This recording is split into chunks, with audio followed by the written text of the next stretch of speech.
So why a mini dental implant if you're just missing one tooth over traditional dentistry, like a bridge? Well, decades ago, what I used to do, take one tooth here, take one tooth here, tooth missing in the middle, you'd shave them down to a pencil point.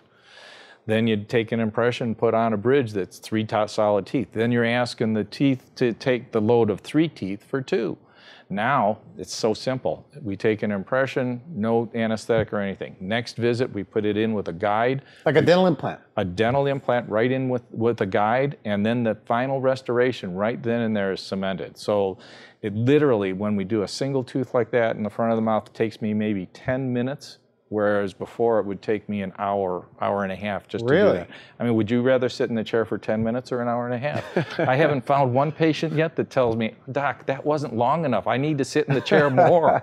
We don't do that. So can the tooth look real? So what if it's the front tooth? If it's a front tooth, you literally can't tell. You go to my website, you can see the before and after pictures. Yeah, but what about cost? Implants are more than a bridge for one tooth? Implants are much less than a bridge. Much less than a bridge. We're talking probably about 2/3 the cost for a bridge. And the fun thing is that you're not destroying the 2 teeth on either side of it. It's the type of thing where, and you know, let me tell you a quick story about that. I had a patient of mine who was a professional clarinet player. His gums were getting bad. His teeth were getting loose. We actually moved his front teeth apart so that he had room for an implant, placed one single mini implant in that spot where the loose teeth were, and the one solid tooth stabilized the rest of them. Now he can play his clarinet. True story. How long, which one lasts longer, the bridge or the mini implant?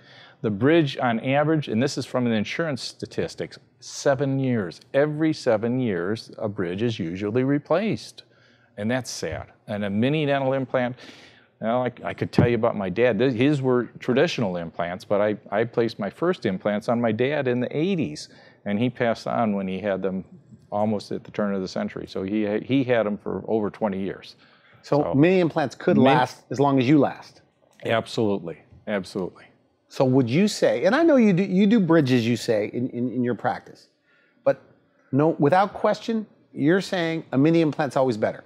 A mini implant is better. I mean, I haven't done a bridge now in 2 years, just because mini implants will always take the place of a bridge, do it less expensively, less surgery, less pain, less time to heal, less time to get the procedure done. All those things are the advantages. How soon can they eat? They have to be careful? They can eat right then and there, right afterwards. Really? Even if it's a front tooth? Especially if it's a front tooth. What about the big teeth in the back? In the big teeth in the back, we usually use 2 mini implants to replace a molar. God gave us either 2 or 3 roots on our molars. We try to do what God did, a little bit more strength.